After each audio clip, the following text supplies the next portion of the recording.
in, and they're looking for more goals. And here's Coutinho, and he's got another one.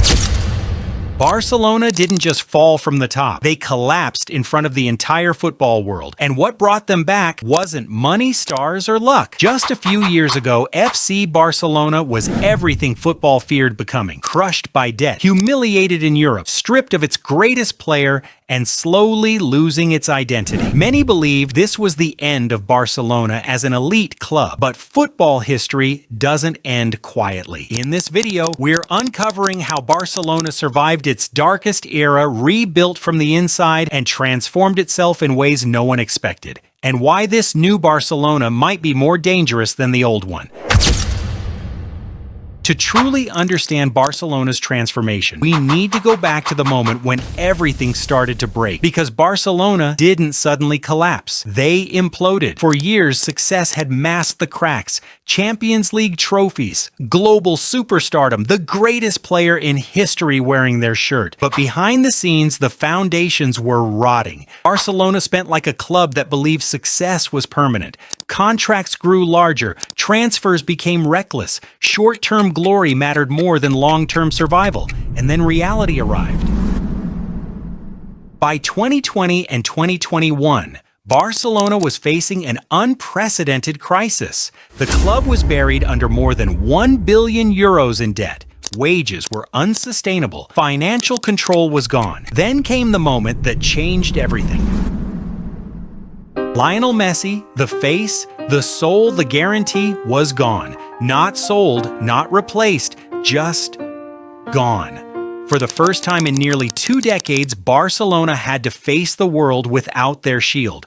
What followed was brutal. 8-2 against Bayern Munich. Repeated Champions League group stage exits. Europa League humiliations. A team that looked mentally shattered, Barcelona wasn't just losing games. They were losing respect. Opponents no longer feared Camp Nou. Young players looked overwhelmed. Veterans looked finished. Fans didn't argue anymore. They mourned. Because this wasn't a bad season. This felt like the end of an era.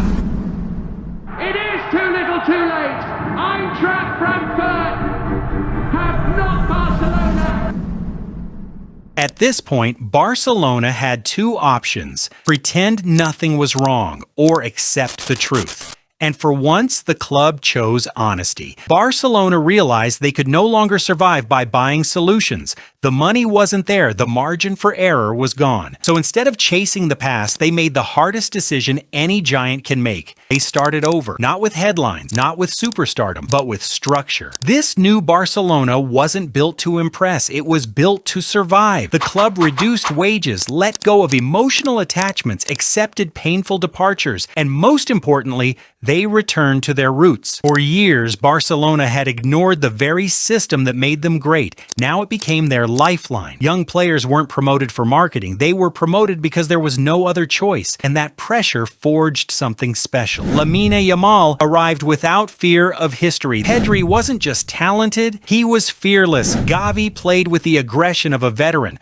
Balde brought speed and belief. These players didn't play like stars. They played like survivors. Mistakes were frequent. Losses still happened, but the mentality changed. Barcelona stopped expecting dominance. They started earning control. Under Xavi Hernandez, Barcelona's identity evolved. This wasn't the old tiki-taka obsession. It was something more pragmatic. Defensive stability became a priority. Compactness replaced chaos. Control replaced recklessness. Barcelona learned how to win ugly, how to protect leads, how to suffer. And for the first time in years, they looked like a team, not a collection of expectations. Every transformation needs proof. For Barcelona, that proof came over time, not in a single match. Winning La Liga wasn't just about lifting a trophy, it was about reclaiming credibility.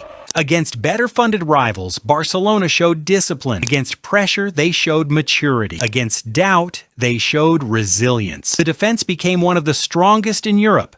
The midfield regained control, the youth grew into leaders, and suddenly the narrative shifted.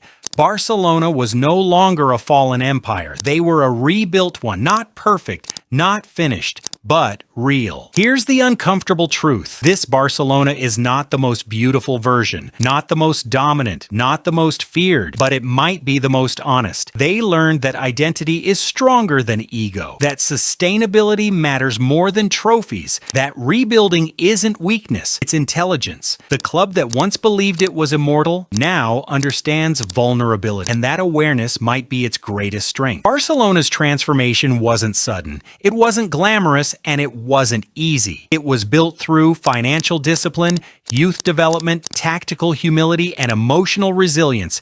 They fell because they ignored reality. They survived because they accepted it. And sometimes losing everything is the only way to rediscover who you truly are. Barcelona didn't just rebuild a team, they rebuilt a philosophy.